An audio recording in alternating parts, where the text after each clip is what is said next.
दोस्तों नमस्कार, मैं डॉक्टर असम लामा आपका बायोवाला गुरुजी चैनल में हार्दिक स्वागत करता हूं। दोस्तों आज लेकर आया हूं मानव रोग में 5वां भाग, जिसमें हम जीवाणुजनित रोगों को पढ़ेंगे। इसमें हमने कई रोगों के बारे में पढ़ लिया था, उनके बारे में कौन सी जांचें होती हैं, क्या लक्षण होते हैं, कैसे वो फैलता है, ठीक है ना दोस्तों, कैसे उनसे बचा जा सकता है, ये सब पढ़ लिया था। अब हम नेक्स्ट रोग पढ़ेंगे। तो नेक्स्ट देखिए, हमने सिफिलिस तक पढ़ लिया था। अब नेक्स्ट जो रोग है, CD प्ले करने को कहा, ऐसे ट्रिक बनाई थी गोटी ने निम्मो को, छठा CD। तो C पढ़ लिया था, D4 डिफ्थीरिया। नेक्स्ट जो थी D4 CD में डिफ्थीरिया, D4 डिफ्थीरिया, ऐसे हमने ट्रिक पढ़ी थी। तो जो डिफ्थीरिया है, ये इसको उपनाम हमने रोहिणी भी दिया था। और कोरिनीबैक्टीरियम डिफ्थीरी जो जीवाणु के द्वारा होता है। और यहाँ पर जो मूल रूप से इसका जो क्वेश्चन आता है, प्रभावित अंग क्या होता है, तो देखिए प्रभावित अंग इसके अंदर नाक, गला और जो टॉन्सिल्स होते हैं, टॉन्सिल्स जो आप कह सकते हैं हमारे गले में यहाँ पर ग्रसनी के चारों तरफ होते हैं।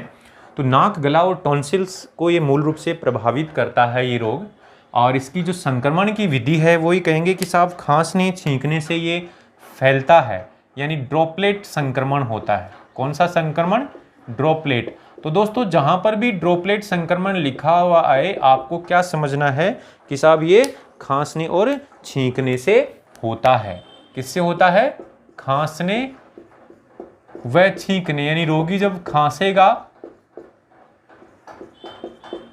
छींकेगा तो कुछ ड्रॉपलेट्स निकलेंगे। वो ड्रॉपलेट्स अगर हम इनहेल कर लेंगे, हमारे शरीर में चले जाएंगे। हम उस पेशेंट के पास में खड़े हों तो हमारे शरीर में चले गए तो हम भी बीमार हो सकते हैं। तो ड्रॉपलेट संक्रमण के द्वारा इसका संक्रमण फैलता है। अब दोस्तों इसका मुख्य लक्षण क्या है?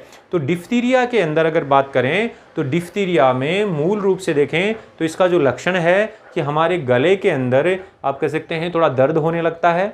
अब दर्द क्यों होता है? कि गले में संक्रमण होने की वजह से वहाँ पर कुछ एक ऐसा सेमी सॉलिड यानी अर्धठोस पदार्थ स्रावित होने लगता है और वो जम जाता है और जमकर एक कृत्रिम झिल्ली सूडो मेम्ब्रेन बना लेता है। वो हरे रंग की होती है। तो इसका जो मुख्य लक्षण पहचानने का यही है कि साहब गले के अंदर, गले में हरे रंग की कृत्रिम झिल्ली बन जाती है। गले के अंदर क्या बन जाती है? हरे रंग की कृत्रिम झिल्ली, यानी एक सूडो मेम्ब्रेन बन जाती है। ठीक है ना?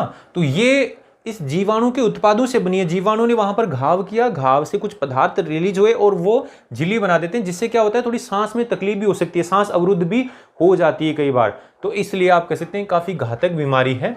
तो गले से संबंधित है तो खांसी वगैरह तो आएगी ही, इसीलिए आप कह सकते हैं खांसने छींकने से ड्रॉपलेट संक्रमण के द्वारा ये फैलता है। अब दोस्तों यहाँ पर इसकी विशेष कोई जांच नहीं है, लेकिन टीका जो है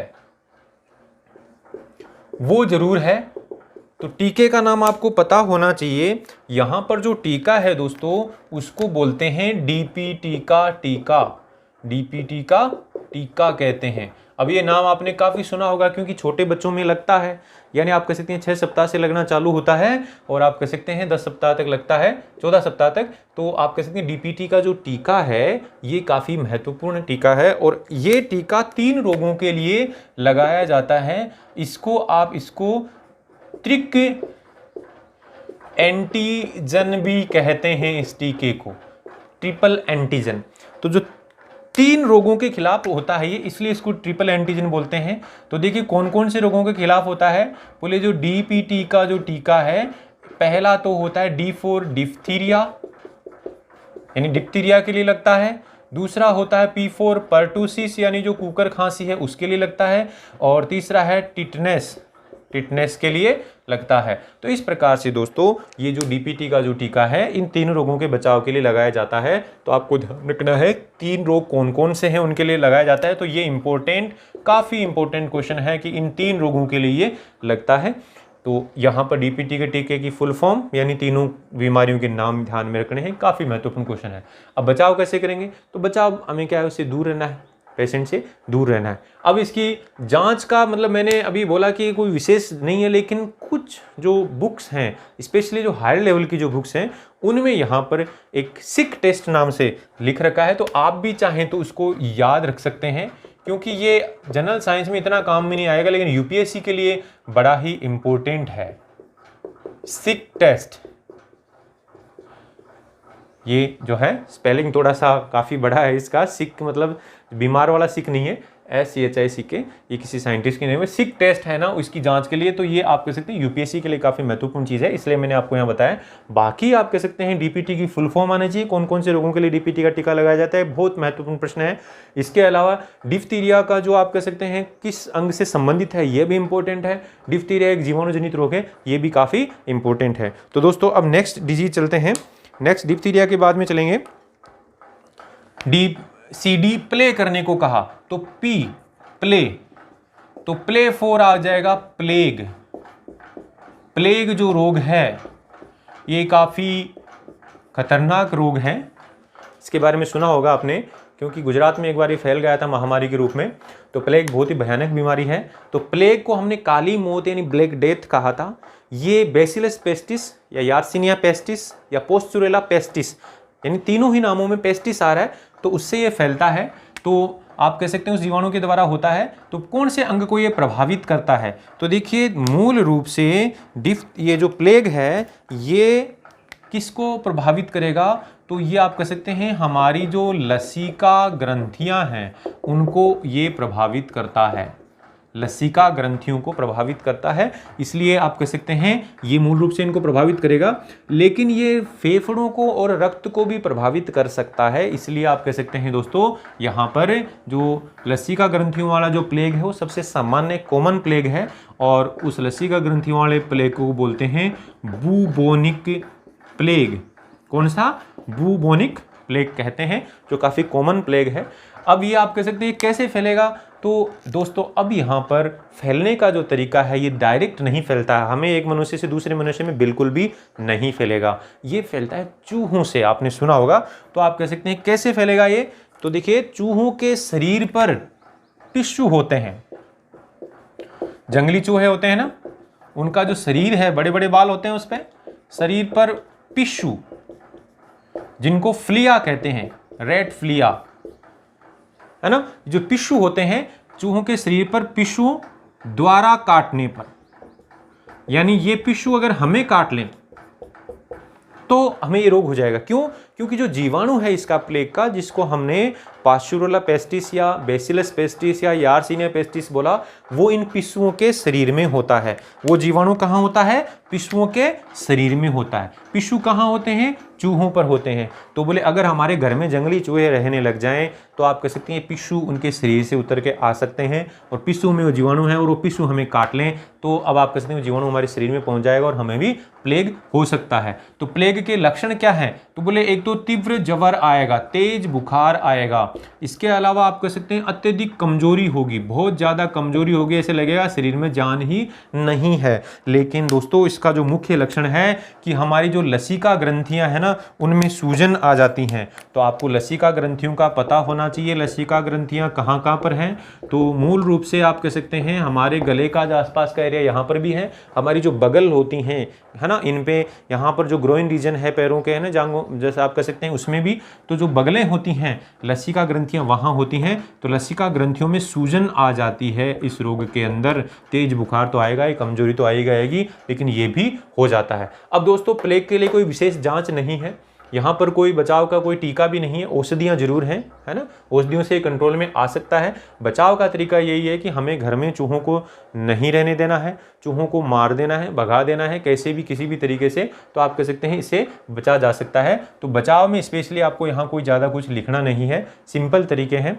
भाई जिसको रोग हो जाता है तो उससे तो हमें फैलेगा नहीं, हमें तो चूहों से फैल सकता है, इसलिए हमें चूहों को ऐसे लगता है कि भाई वो बीमार हैं या फिर हैं तो उनको घर से भगाना, मार देना, कैसे भी कोई भी उपाय करना है वो करना पड़ेगा। लेकिन प्लेग के बारे में आप सिर्फ को इतना याद रखना है कि प्लेग है वो लसिका ग्रंथियों को प्रभावित करता है, चूहों के शरीर पर उपस्थित पिस्सुओं द्वारा फैलता है, ये एक जीवाणु जनित रोग है और जीवाणु का नाम आपको याद रखना है। फिर दोस्तों चलते हैं प्लेग करने को कहा, के फॉर कुकर खांसी। नेक्स्ट जो बीमारी है वो है कुकर खांसी। कुकर खांसी को दोस्तों हमने एक नाम दिया था अंग्रेजी के अंदर, विज्ञान की भाषा में पर्टूसिस। क्या बोलते हैं इसको? पर्टूसिस। तो जो पर्टूसिस है, जिसको वूफिंग कफ भी कहते हैं, क्या कहते हैं इसको? वूफिंग।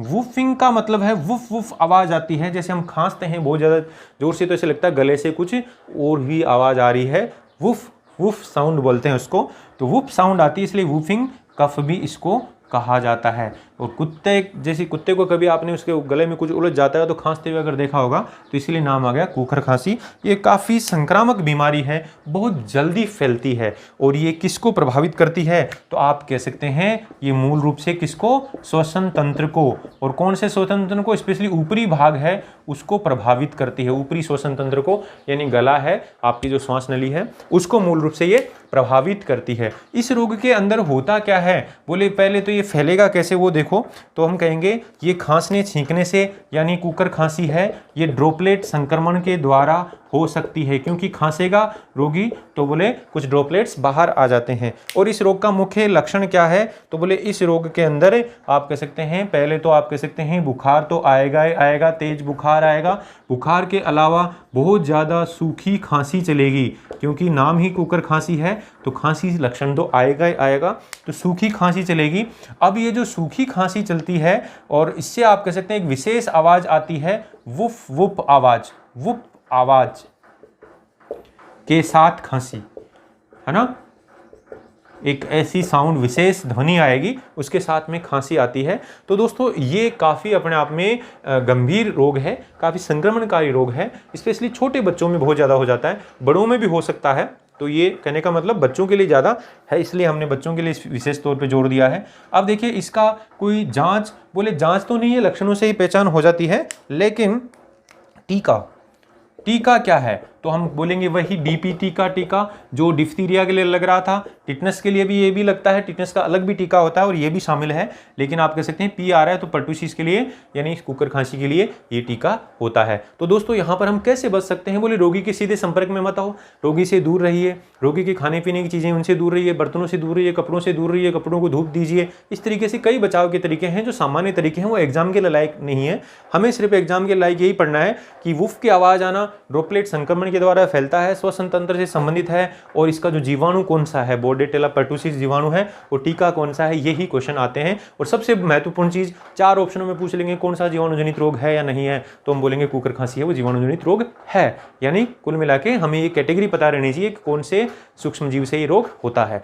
तो नेक्स्ट जो जीवाणुजनित रोग था वो है, एक बार ट्रिक को याद कीजिए, गोटी ने नीमो को छठा CD प्ले करने को कहा, के फॉर कुकर खांसी आ गई थी। अब लास्ट है हा फॉर हैजा।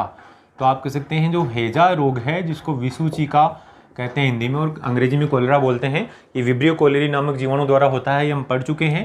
अब जो हैजा है ये दोस्तों काफ़ी गंभीर बीमारी है, क्योंकि ये जो है मूल रूप से हमारे आहार नाल को प्रभावित करती है।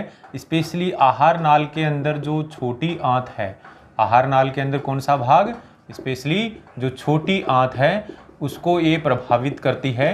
छोटी आंत में भोजन का पाचन और अवशोषण होता है, देखो उसको ही प्रभावित करेगी, तो कई लक्षण आएंगे।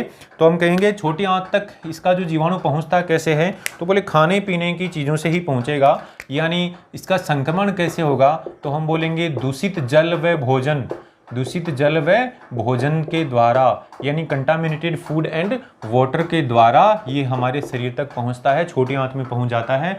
और अब लक्षण क्या आएंगे हैजे के, तो बोले हैजे के लक्षणों में सबसे पहले तो आप कह सकते हैं उल्टी व दस्त आन होना। तो उल्टी व दस्त होगा तो उसकी वजह से क्या हो जाएगा, बोले शरीर में निर्जलीकरण हो जाएगा, शरीर में डिहाइड्रेशन हो जाएगा, पानी की कमी हो जाएगी। अब दोस्तों पानी की कमी होगी तो क्या होगा, तो बोले पेशाब आना बंद हो जाएगा, पेशाब नहीं होगा, पेशाब आना बंद हो जाएगा, पानी की कमी हो गई है। और उसकी वजह से आप कहते हैं शरीर में बहुत ही अत्यधिक कमजोरी आ जाएगी। क्या हो जाएगी, बहुत ही ज़्यादा कमजोरी हो जाएगी। तो कमजोरी तो होगी सो होगी, शरीर ठंडा भी पड़ जाएगा।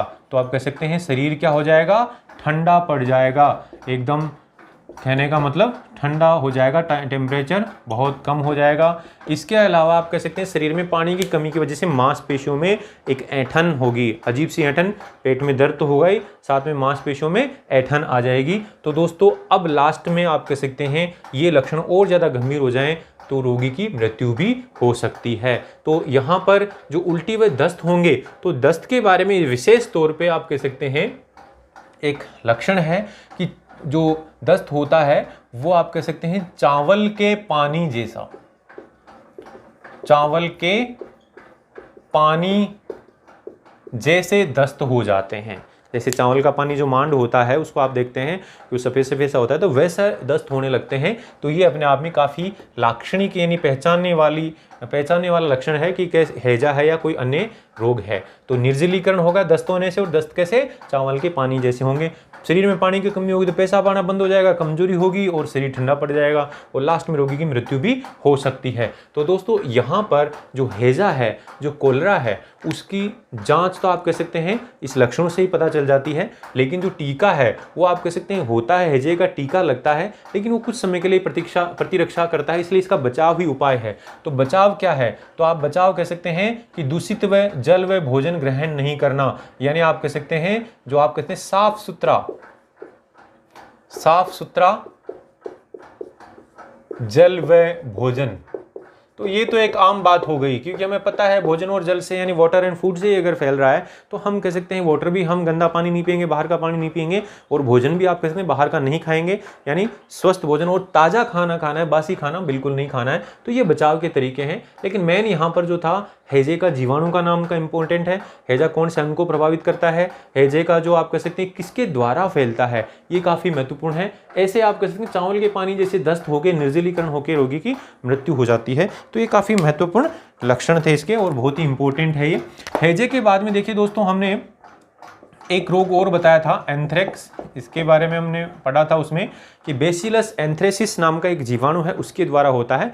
ये जो एंथ्रेक्स है ये आप कह सकते हैं किस अंग को प्रभावित करता है मूल रूप से, तो आप कह सकते हैं वैसे देखा जाए तो ये एंथ्रेक्स जो है ये किसी भी अंग को यानी विशेष तौर पे श्वसन तंत्र को प्रभावित करेगा मूल रूप से, लेकिन आहार नाल को सबको प्रभावित कर सकता है, यानी श्वसन तंत्र को प्रभावित करेगा। और फैलेगा कैसे, तो बोलेंगे इसके जो स्पोर्स होते हैं, जो जीवाणु होते हैं, वो आप कह सकते हैं भोजन के साथ में चले जाएं तो भी हो जाएगा, सांस के साथ में चले जाएंगे तो भी हो जाएगा, त्वचा से अगर संपर्क हो जाए, टच हो जाए तो भी ये रोग हो सकता है। तो आप कह सकते हैं जो एंथ्रेक्स है वो आप कह सकते हैं त्वचा से संपर्क, यानी अगर जीवाणु हमारी त्वचा में अगर आ गया तो उससे भी हो सकता है।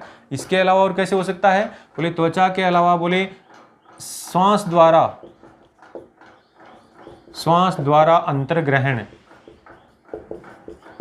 वो भी हो जाएगा, या फिर आप कह सकते हैं भोजन के द्वारा भी अगर जाता है तो भी हो सकता है। तो आप कह सकते हैं श्वसन तंत्र से संबंधित है।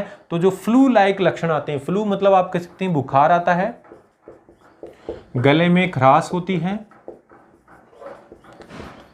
और आप कह सकते हैं शरीर में दर्द भी होता है और थकान आती है ना, फ्लू लाइक यानी जैसे जुकाम होता है ना उस तरीके के लक्षण आएंगे। तो अब दोस्तों यहाँ पर आप कह सकते हैं ये कैसे होगा, तो बोले हमें पशुओं से दूर रहना है। पशु जो होते हैं उनमें ये हो सकता है, संक्रमित जो पशु है अगर उसमें ऐसे कुछ लक्षण है तो उससे हमें दूर रहना है।